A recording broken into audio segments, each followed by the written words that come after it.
Let me make sure. Okay, this is picking me up. Session 3 today about self-concept. So, to begin with, I'll wait while you write down self-concept.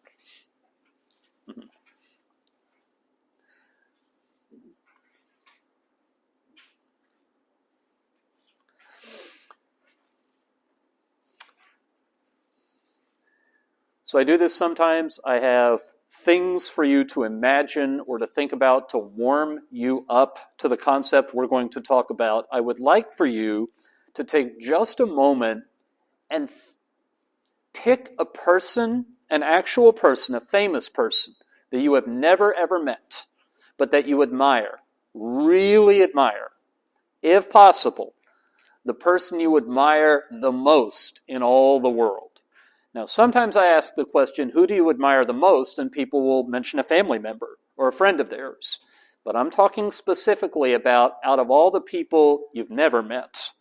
And you're not going to tell the class, so you're not going to tell all of us. But we're going to use this later, so you need to know who your person is. There's a famous person, you've never met them, you really admire them. They could be a musician, they could be an athlete, they could be anybody. And then secondly,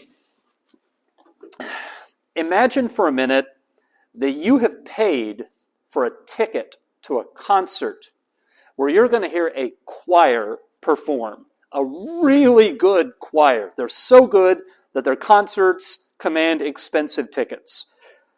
All of their voices are supposed to blend together.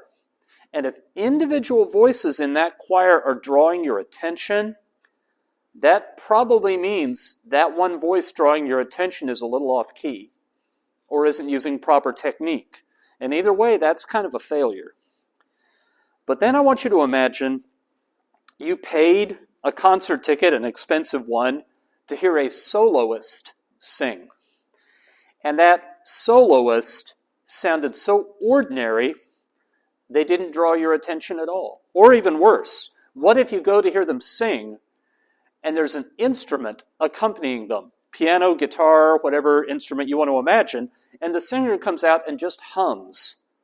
And they hum so closely to the music that you can't tell them apart from the instrument. You can see them standing there, but you really can't tell which part is their voice. That wouldn't be very good either. I bring that up to say, members of a choir are supposed to blend together, but a singer who is a soloist is supposed to be really powerful and unforgettable. And so, as we talk about the different self-concept between Japan and the West, the first thing is, how is this a communication context? What does it have to do with communication, what your self-concept is? And there are a few places it shows up in research. One of them is, your self-concept will make a big difference in what you feel able to do. You may feel able to go and be direct with someone, have a friendly, loving confrontation if they're doing something unhealthy. You may feel able to go and comfort them when they are sad or suffering based on your self-concept. Because there are some people who think they can't do a lot of things because of their self-concept. I'll give you an example. I used to coach debate. I was a pretty good debate coach, except sometimes the people on my team, they would have an important debate about to happen. And we have a thing, the English expression for it is a pep talk.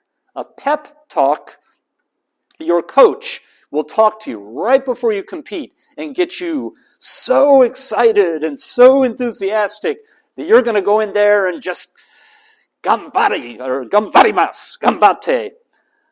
And I was terrible at that. Really, really terrible.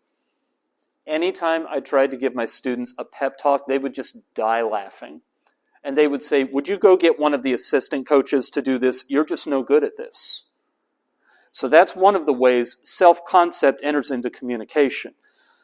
A second way, your self-concept makes a big difference who you choose as friends and who you choose as romantic partners. we tend to choose people, well, in the West, this is true. In the United States, this is true. It's probably some more of the research that is a little bit, has the weird problem, Western educated, etc. Because what that research says is we marry people and we date people who make our own self-concept feel bigger, who make us feel like we are more of who we are.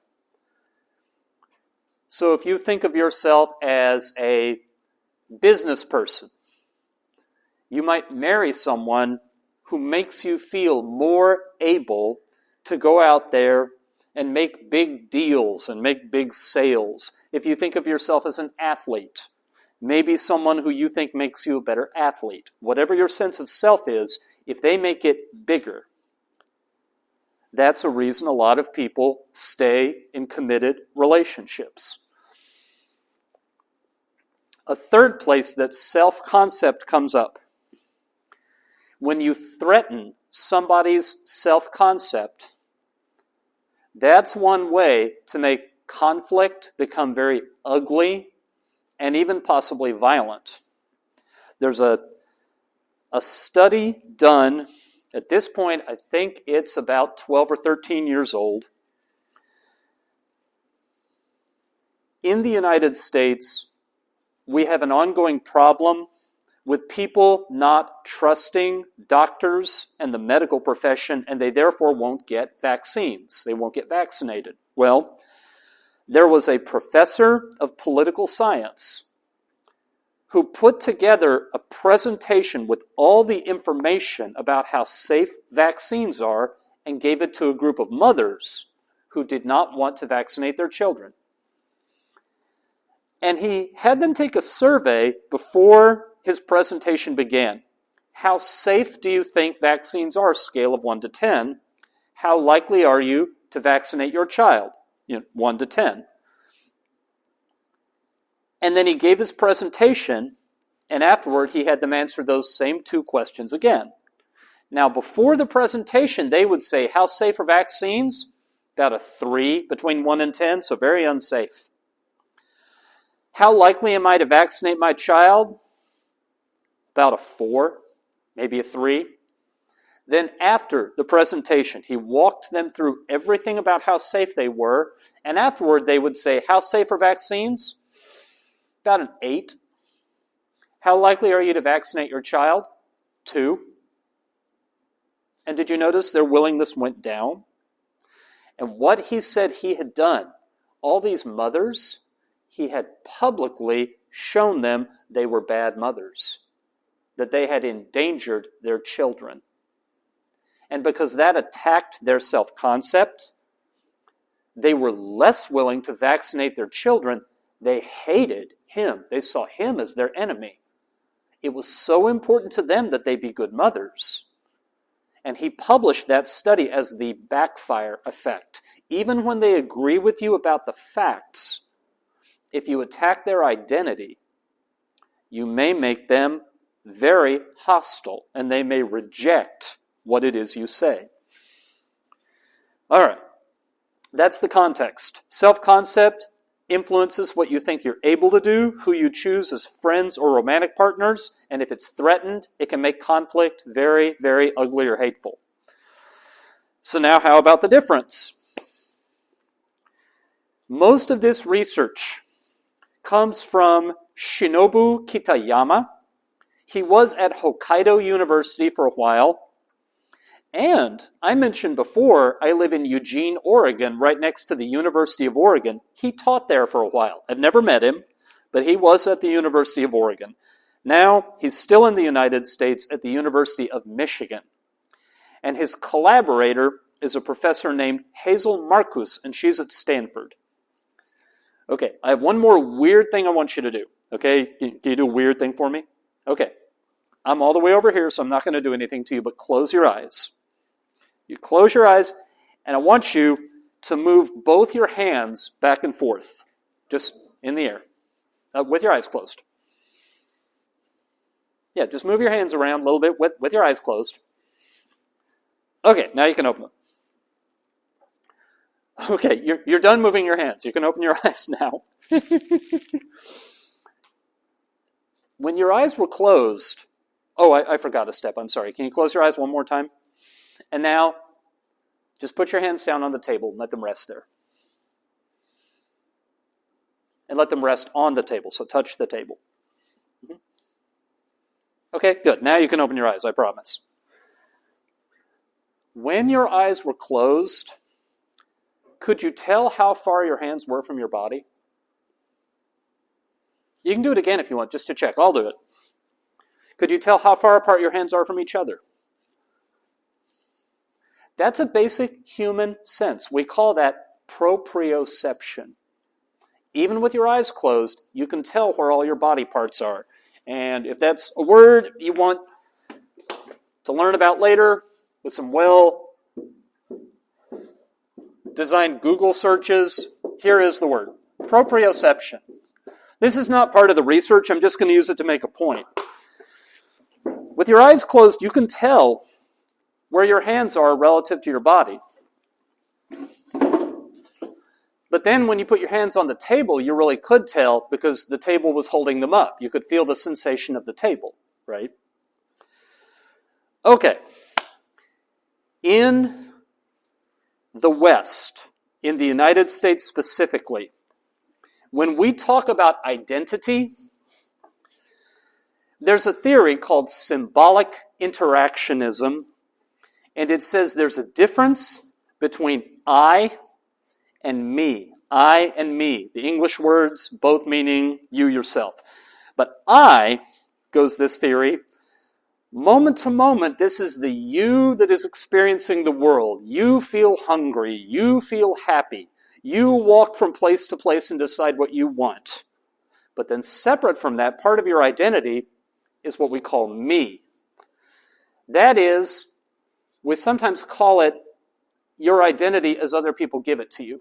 Other people call you the peacemaker. Other people call you the smart one. Other people call you the fun one. And you know that if you do certain things, other people will accept them because they have told you who you are. Okay? So I is you walking around all day, having feelings, having wants, having desires, having experiences. Me is what other people have told you you are. That may be kind of a weird idea to begin with, but the research, Marcus and Kitayama, they say what's very common in Japan is people's identity is made up of the me. They know who they are to other people. But if you ask them, who are you apart from what other people think of you? That's hard. In the United States, a lot more thought goes into who am I separate from what other people think of me. And Marcus and Kitayama coined a word. They've actually talked about how they don't like this word, but sometimes when you're an academic,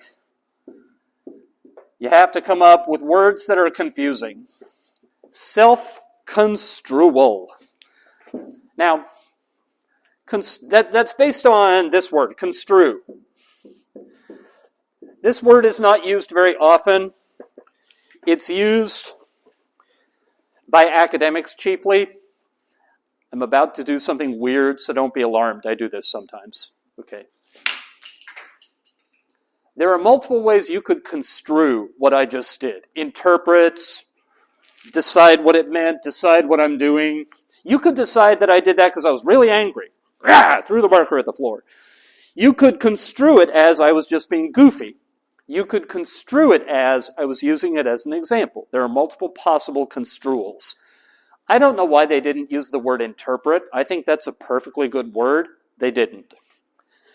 When they say self-construal, they mean, in different parts of the world, what does a self mean? Let me get rid of the word construe here, and I'll give you the two they came up with.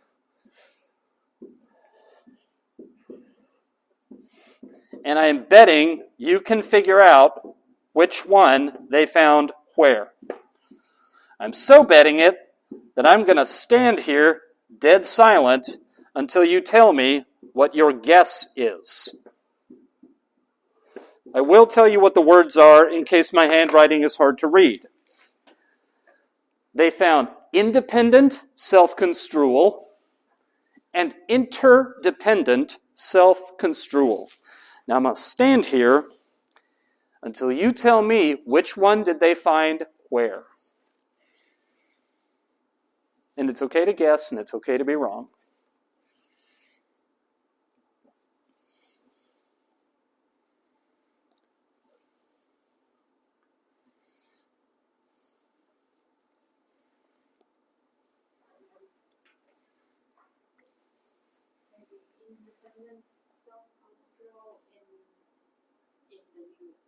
Yes.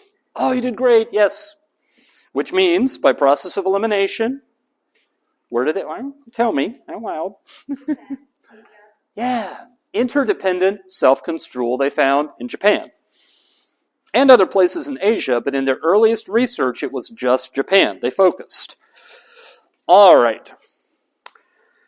So, I did the whole thing with you waving your hands around because what I think Kitayama and Marcus would say is, with your eyes closed, you know where your hands are because you have proprioception. And Westerners have an idea who they are without other people telling them, without the reactions of other people.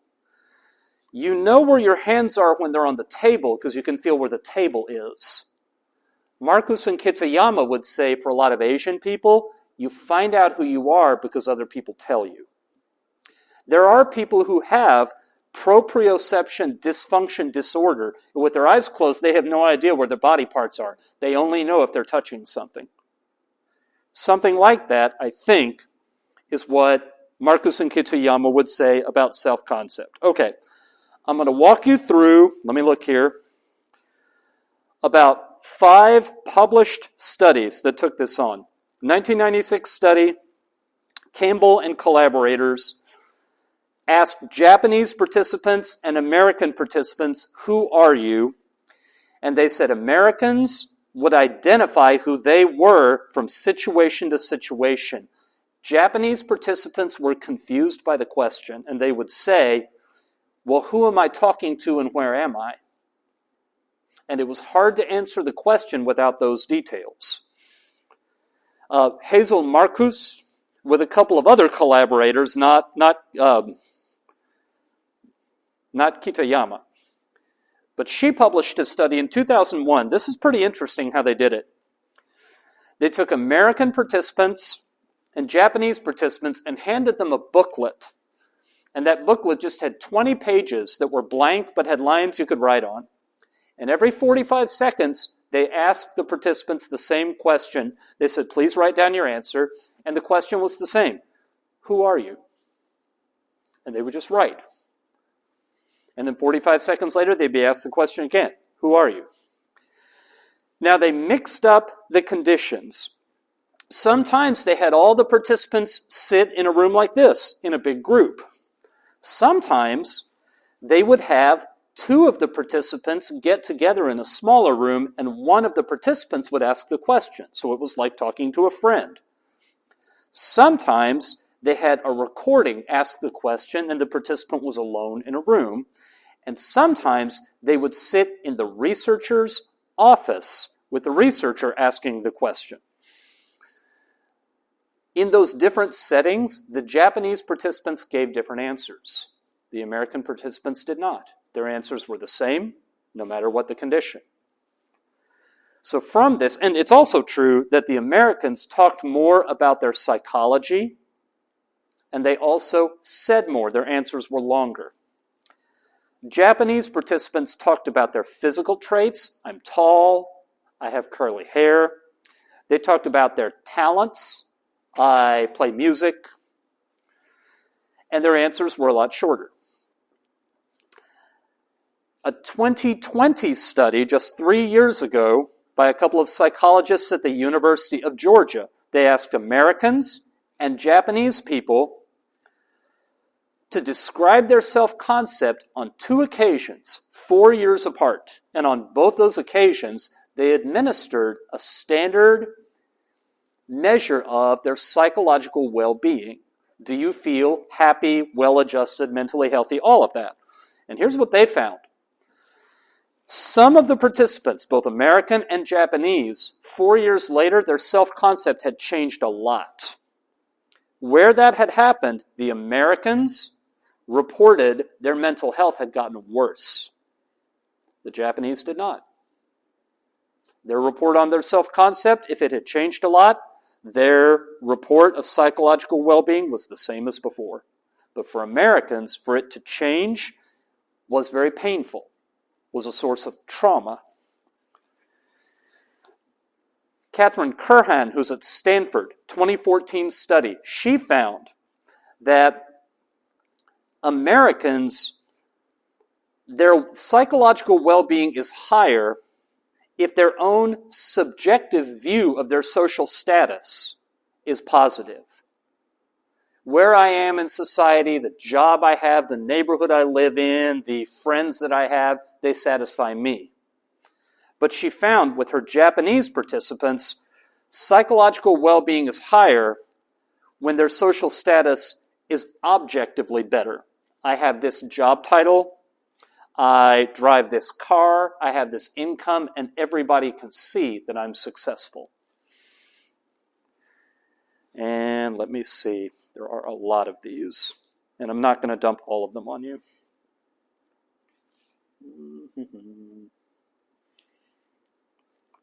Ooh.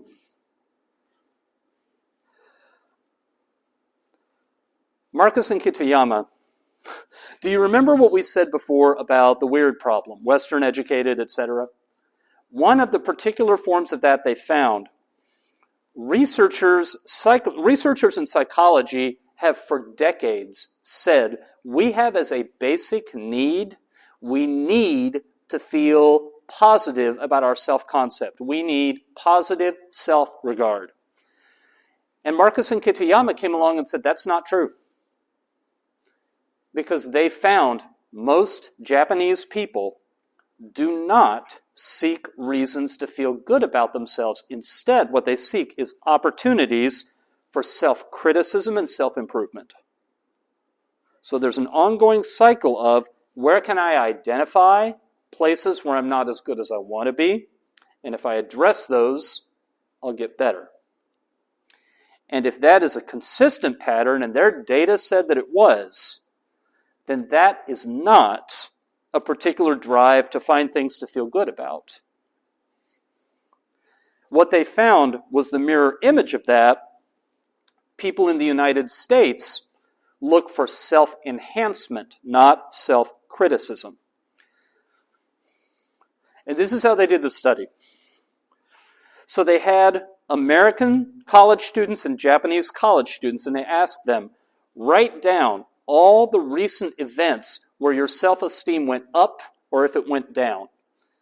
And they took the answers and they made short little paragraphs.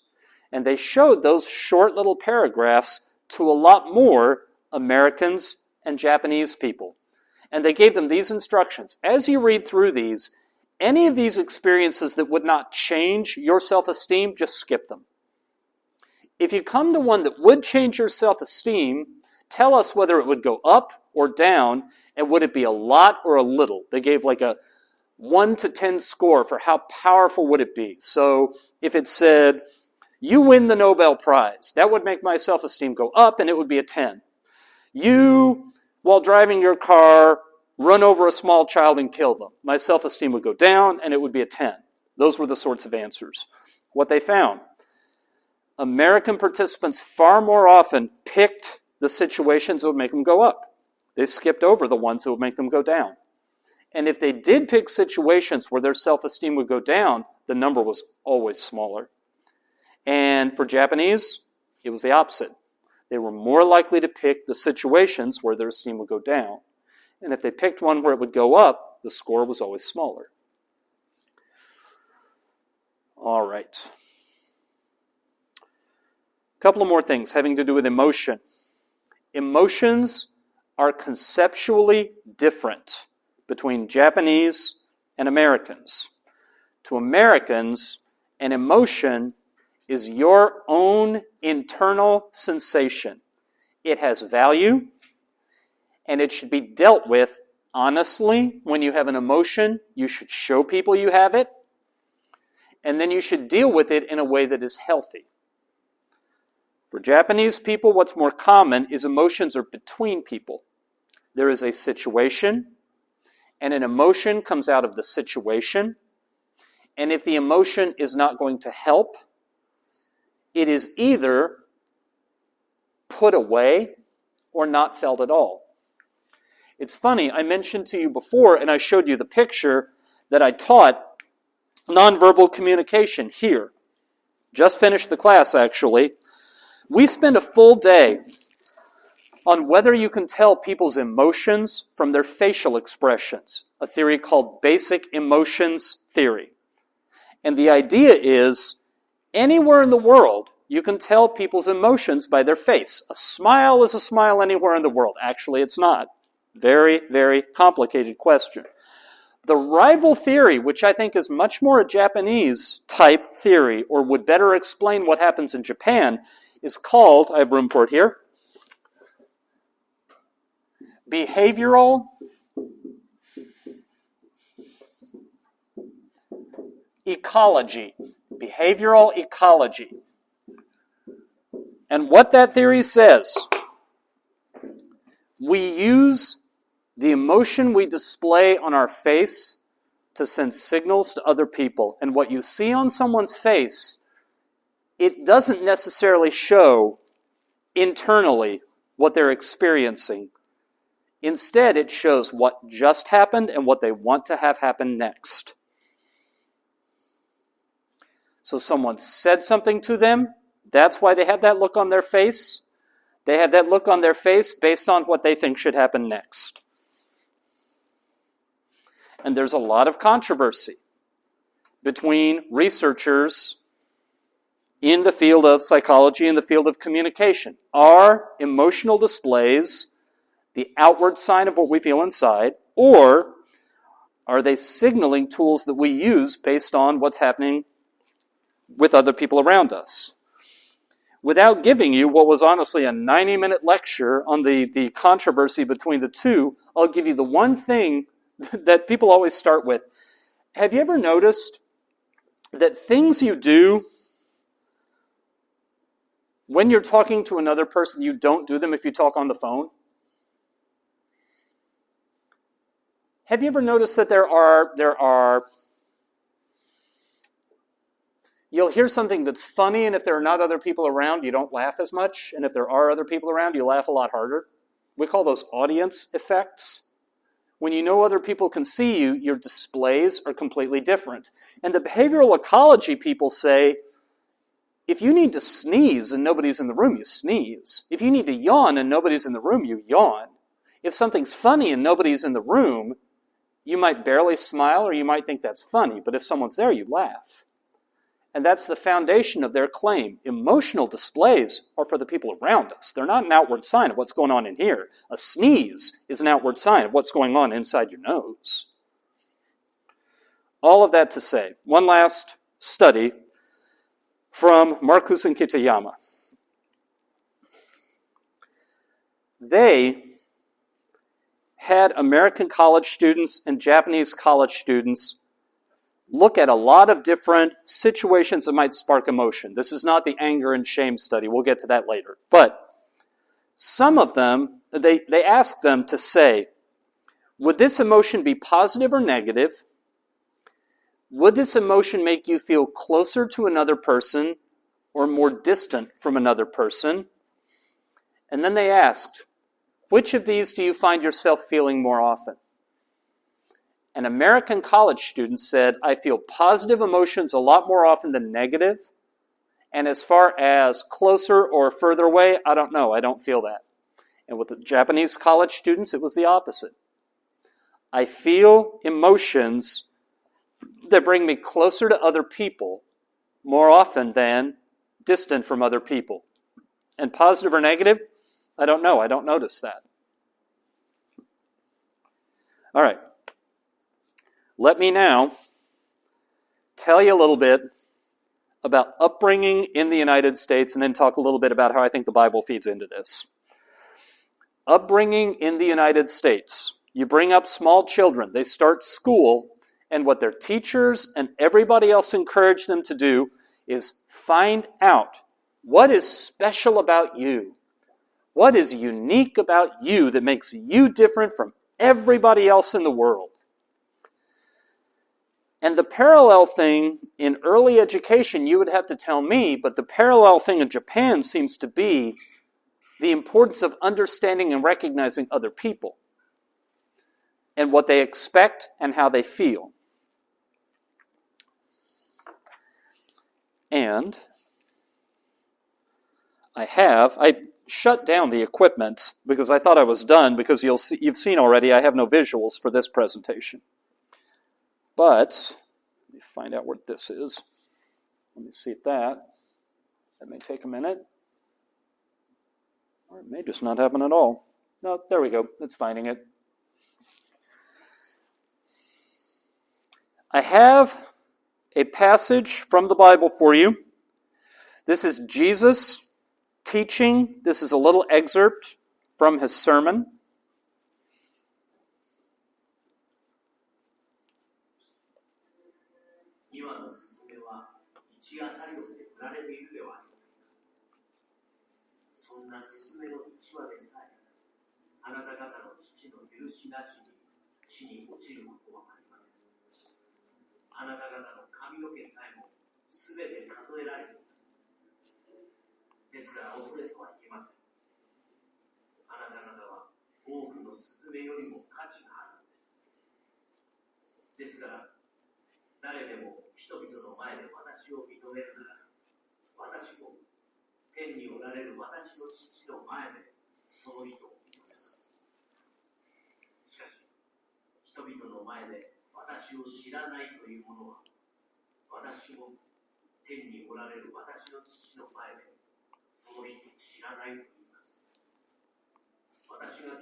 So that, I imagine, started off being a little bit encouraging and then went into being a little bit disturbing, because at the beginning it said, God the Father keeps track of every sparrow who falls to the ground, and he loves you a lot more than he loves sparrows. You are precious to him. But then what it goes on further into saying is, there's going to be a lot of disagreement and a lot of division about me, Jesus speaking. A lot of disagreement and division about Jesus. And Jesus commands and expects that those who follow him will publicly take a stand and say, I am a follower of Jesus. And the implication of that, if that's true, what Jesus is saying is, you can't go along with what the people around you expect. If what the people around you expect is that you reject me, that's not okay. You have to at some point pull away from people around you who tell you to reject me. And in the United States, in some ways, it follows from the United States being individualist. But there is this expectation that the important things in your life, the things that you really commit to, you commit to them even if everybody around you disagrees. What I said earlier about resisting peer pressure. That's largely what Jesus is saying here. Peer pressure cannot make you give me up. And that lesson from a very early age, I would say, is part of the Christian teaching and the Christian stripe in Western culture that pushes people away from giving into the pressure of people around them. Let me put this away for a minute, and then I have a little bit of an explanation. And then I am going to leave the room again, and you can give me some questions, and then we will wind down the day. Did that? No, let's do that. Okay, what we said before in the first session when I gave you the core basics of Christianity, here's one thing we said. Every human being commits sin, and God's standard is perfection, so every human being falls short. Jesus then lived a whole life without sinning, and he voluntarily died, took the penalty for everybody else's sin, past, present, and future. So God then offers everybody a new identity, a new self. You, or everybody at least, who becomes a follower of Jesus, is a daughter or son of God, and that is a self. It is an identity. But to accept that gift, you have to fully believe that you cannot earn it, that it's a free gift. It was given to you, you didn't earn it. Here's what this does to your self-concept. You never get to look down on anybody else, ever again. We've mentioned Adolf Hitler in the questions in the last session. I already have it on my notes. Adolf Hitler was not worse than you in God's eyes. You don't get to look down on a murderer. You don't get to look down on a rapist. The worst person in the world, they are awful in God's eyes, but so are you. But God was merciful and loved perfectly, loves everybody perfectly, and extends the same possible forgiveness to everybody. So no Christian is ever permitted to look down on another person. It's also true, Christians have no reason ever to be insecure ever again. And by the word insecure, I mean you don't get ever to think you're not good enough. You are good enough. God said you were good enough, and God loved you enough to accept you. You remember that name I had you think of at the beginning, the person you admired the most? This is sort of an imaginary exercise I do with my students in the United States all the time. They will say something like, a lot of them are student athletes, so they'll say, Serena Williams, tennis player. That's the person I admire the most. And I then say, imagine Serena Williams met you and so was impressed by you and liked you that she wanted you to become her best friend.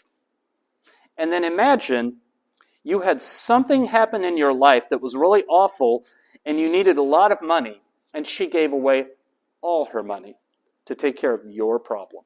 How would you feel at that point? And they say, I would just be on top of the world. Serena Williams wants me for her best friend, and Serena Williams gives away everything to take care of my needs. And that, I'm trying to figure out what I wrote here. Oh yeah.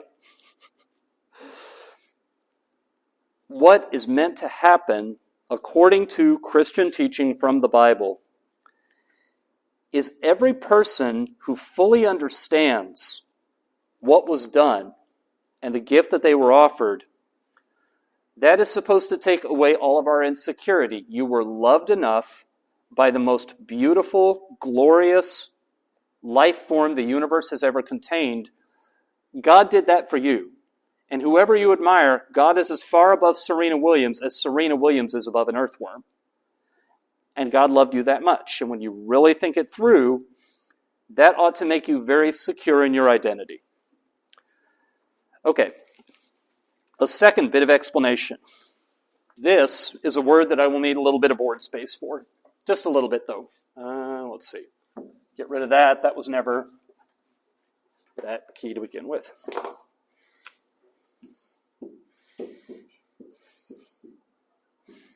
Calling. Some people who are Christians, they become, okay, specialized word, they will become clergy. Now what that means, if they're men, in most Christian groups, they become a priest, a preacher, a pastor. If they're women in the Catholic Church, they might become nuns. In other Christian groups, women can become pastors. But what it means is that they are leaders. It also means they've set their entire life aside to work in a church and serve God. Now, this word calling, the Bible teaches and Christianity teaches you become a priest or a preacher when God calls you. You are maybe a teenager and you've gone to church all your life and you start to feel like God wants me to be a nun, a priest, a preacher. That's what I'm going to do for my entire life. That's where we originally got the word calling. But more recently, the teaching has become everything that a Christian does is a calling. Whatever work you do is a calling. If you go to medical school and become a doctor, God called you to be a doctor. I became a teacher. It's a long story. I didn't set out to be a teacher, but I've been told by a whole lot of people God called me into teaching. For Christians, the purpose you have in life is to go where God is working. And I'm going to give you a weird little image. I don't know if you ever, when you were growing up, this typically happens with grandparents, your grandmother, your grandfather, maybe you were close to them. They'll be working in the kitchen, out in the yard, in their workshop, and when you're really little, they'll give you little jobs to do. Not because you're good at it. They could easily do it themselves. They do it because they like having you around. And what the Bible teaches is God is at work in the world restoring His creation, and He calls all of us. And He gives us little bits of work to do. So why am I teaching college students right now? I've not set my life aside to teach college students. I enjoy doing it. It's fun. But tomorrow God could call me to something else, and I would go and do that. The idea that you're called, and whatever you're doing is God's calling on your life, that becomes your identity. All right. I am going to leave it there. Let me ask you, last time I went away for 10 minutes and you put your questions in. Was 10 minutes too long, too short? Right amount of time? Okay. I'm going to pause the recorder and I'm going to wander off for about 10 minutes. There it is. All right.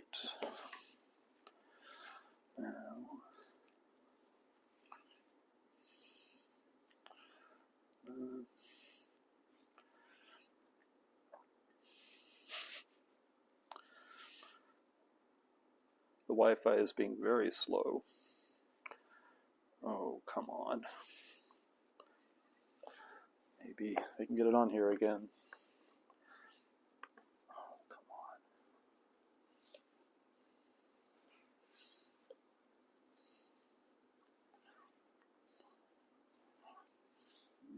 Can I do it? Oh, there we go. Okay.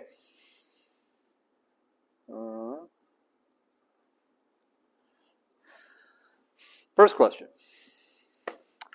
I wonder what a person with an emotional background that encourages you to put your emotions away if it doesn't help, such as Japanese people, might react to being told that their emotions are valid and should be felt the way most Westerners think.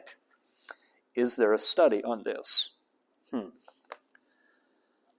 I'll answer the last part. I don't know of a study. I think, the interesting thing is, it can be kind of an ethnocentric thing to believe that emotions are felt internally. And I know that there are cross-cultural psychologists, people specializing in cross-culture comparative psychology, who say that a lot of people who are from individualist cultures, they think emotions are just something you carry around in you, and that's true for everybody. But we're finding more and more reason to think, maybe not in all collectivist cultures, but in a lot of them, it's almost like, have you ever seen two people who were attracted to each other and they had chemistry and it was between the two of them? And so when they're around each other, they become different people, but it's only when they're around each other. Is that something that's in one or the other?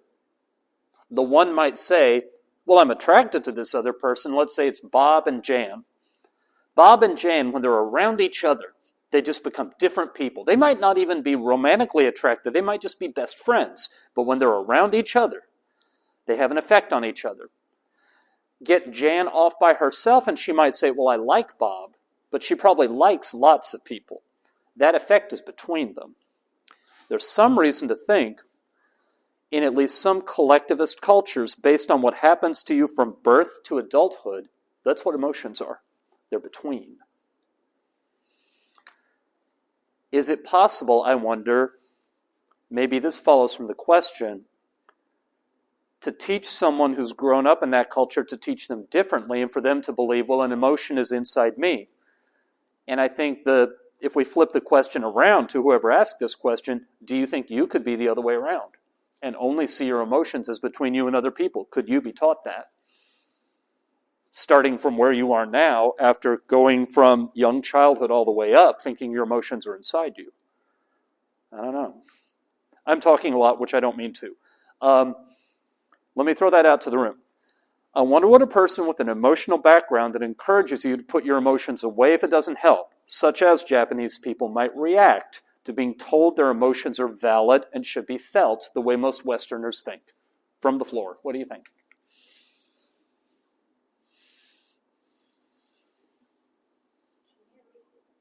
I'll happily repeat it. Yes. I wonder what a person with an emotional background that encourages you, put your emotions away if they don't help, like a Japanese person might have that background. I wonder how they might react if you told them your emotions are valid and they should be felt. That's the question. How would they react if you said to them, your emotions are valid, you should feel them?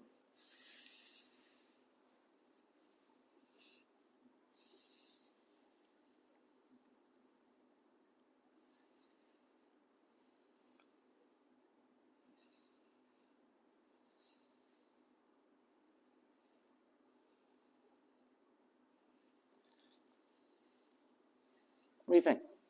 I may not be the best person to answer this. Okay.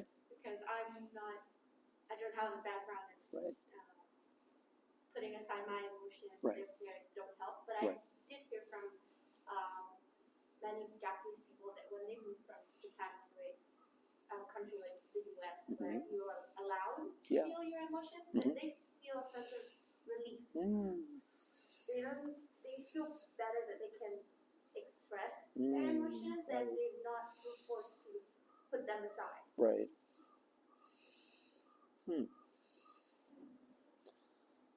Can I give you a mirror image of that? Because I've been living in the United States through the pandemic, and I've watched a lot of people throw temper tantrums when there's a rule they don't like. And here, people are so sensible, and people do things for the good of other people. And even when they don't like it, they realize this is just kind of how it has to be. And I wish my country would catch some of that. And that I think is specific to, yeah, you feel that emotion. That doesn't mean that you should let that emotion rip, because other people have needs. So maybe it's a case a little bit of whatever you haven't experienced, what they've got looks awfully good. And this place can look awfully sane and organized and rational compared to the United States. And yeah, maybe in the United States emotions are expressed more freely. I would say both of those come at a price, maybe. I think. Do I see wheels turning? That's okay. Just when I see people move, I just always want to know if they have something they want to say.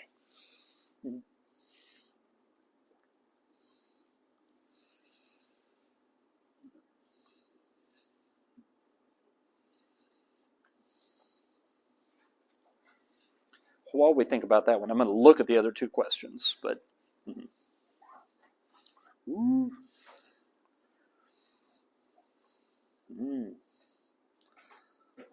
Oh, this one may take some explanation because I don't know what this word means at all. So I'm hoping someone in here, person who submitted the question does, but maybe multiple people know this. Japanese society has otaku culture. I think otaku culture is a kind of self-construal because it shows people's own tastes. How can this country develop otaku culture? Japan is an interdependent society. What is otaku?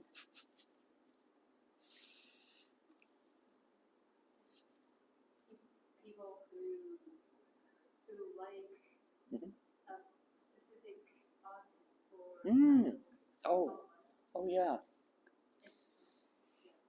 extreme. Okay. Like anime and manga fans. So there's very hardcore fans. Right.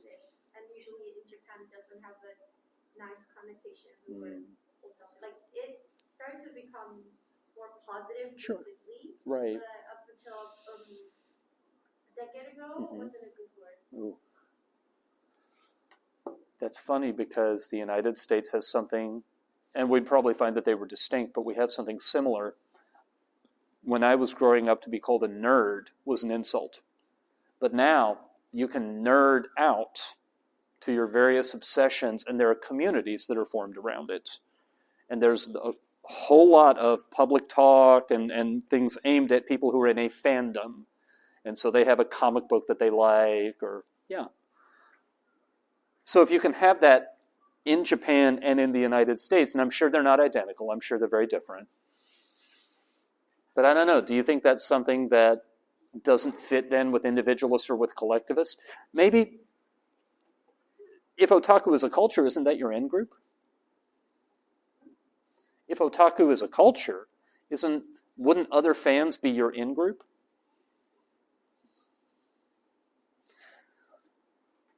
So someone take a stab at explaining to me how would that not fit with an interdependent self?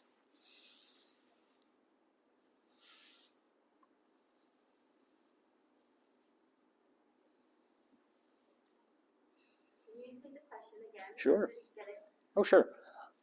It seems like the interdependent self, you know who you are when you know who you are to other people. So if there are a lot of fans of a particular kind of manga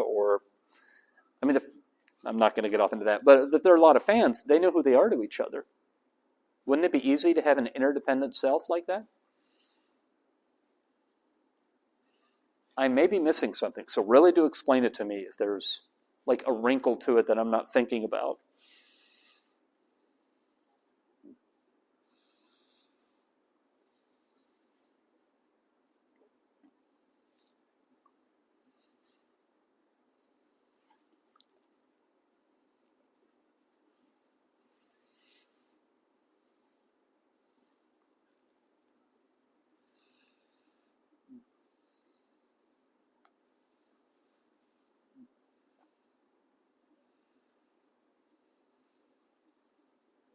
I'm not too sure about it, but the otaku movement started as a kind of outcast from Japanese society.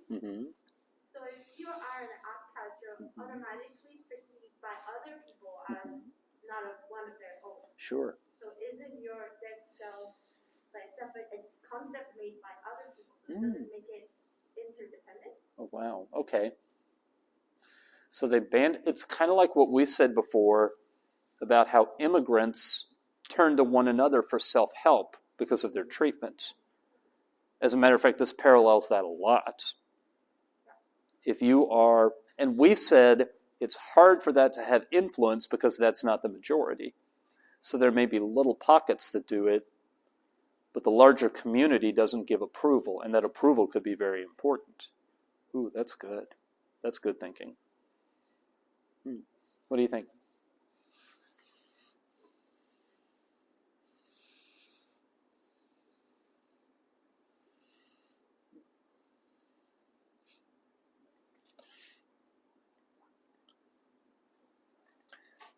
Has anyone in here ever been a fan of something that was unpopular?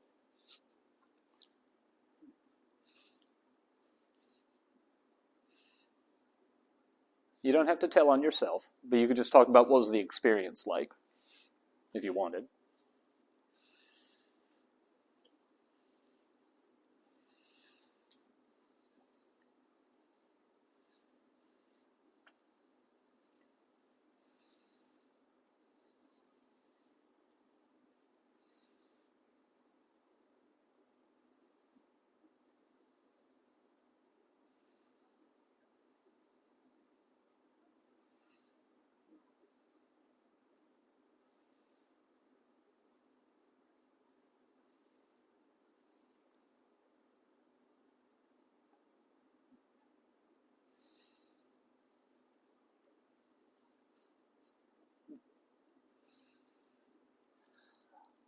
I think I may also leave that one to percolate. I have one more question to get started on, and then we can come back to the previous two if a thought comes up later. In Japan, people who are proud of themselves are often criticized as jishiki kajo, meaning too self-conscious.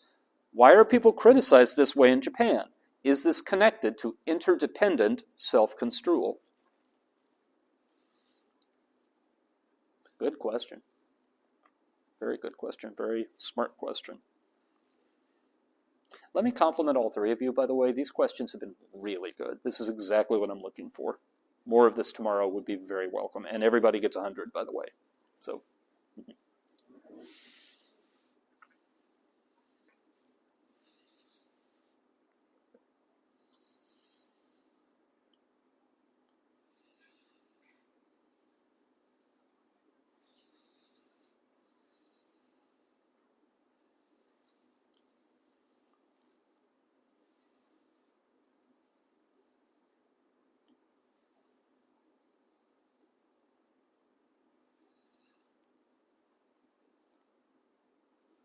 Isn't it the same concept of the nail that sticks out and hammer down? Right. So you're trying to show off. Right. In a way you're better than anybody else. Right. I think this is the way that Japanese people might perceive it. And so it's still the judgment of the community against the individual that tries to look better than others. Maybe. What do you think? Is it something like that, or is it different? What do you think? I think it's too self-conscious. It's kind of an evidence of evidence in Japan people are expected not to have independent self-construal. Right. So that shows that we're expected to have self-consciousness, no more than what people think of themselves. So maybe Japanese people think that what matters is what other people think. Right. And not our self-consciousness or proudness. Right. What we think of ourselves. I think that's right. One of the things I jotted down to try to explain this, you can tell me if this sounds right. Does anyone here play a musical instrument? You play piano, violin, guitar, anything? So you might imagine, I know people who they'll play guitar and they only play because they like it. It's a hobby. And then I know people who are professional musicians who write songs and sell them, And that's how they make money. That's how they pay their bills. Someone who writes music and sells it, you always have to be thinking, will other people like this? Someone who plays the guitar for a hobby, you just sit there and you play it and you think, I like this. And that to me kind of caught when you think about yourself, are you thinking about, am I satisfying the people around me? They have expectations. I have duties to them. Am I living up to it? It's like, will this music sell? And on the other hand, am I happy with me? I'm happy with me. Am I letting everybody around me down? That's their problem. That might be what it looks like more in a place with an independent self-construal.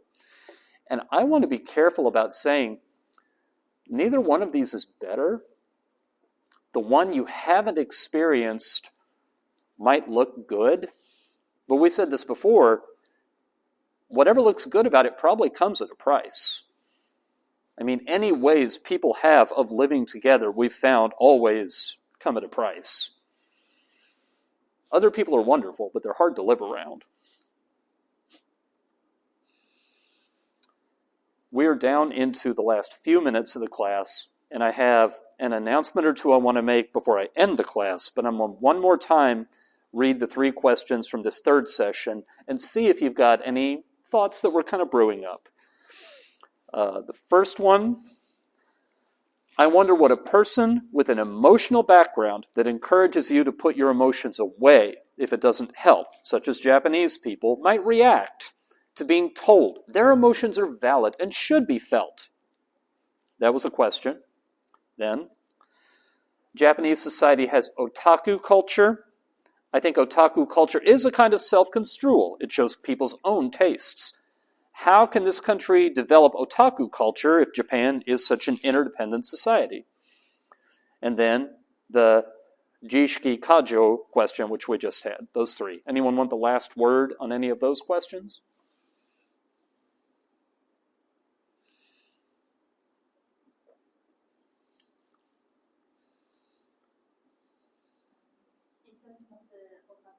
I think it has something to relate with the social media. Yes. I think this otaku culture develops with the development of social media. I think you're right. I think many people who call otaku do their otaku activities without being known from people in their company or school. They just do as their hobby. Right. Only on the social media or personal affairs. So because nowadays we can express our opinions on the internet anonymously, it became easier to express our affection to manga or artists. Right. So yeah, maybe that's the reason why otaku culture is really became really popular. 2 things I want to point out are reasons I think you're right. First, on Wednesday in the first session, I'm going to cite a study on Twitter usage in Japan among Japanese people. Japanese people are more likely to put up a tweet about themselves than people from most other countries in the world, because Twitter is very anonymous. So you can talk about yourself. And in most other parts of the world, it's easier to talk about themselves to the people around them. The other thing is, I am so old that I remember when there was no internet. And in the first wave of communication research about the internet, what we found was lots of people were finding other people who had unusual tastes. And I said, I grew up with nerd being an insult. If you were a fan of a particular manga, you might be the only one in your town and you didn't know anybody else. Now you find them on social media. So very, very good insight. I think that's dead right. Very good. Anyone else have a lingering thought? Yeah, go for it.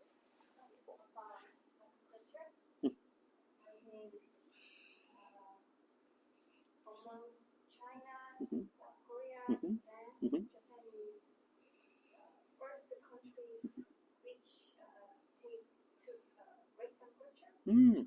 So I guess Japan has independence, Mm. both independence Hmm. and interdependence. Yeah. Wow. I mean, America Mhm. has Star Wars sticks or Marvel comic sticks. Sure.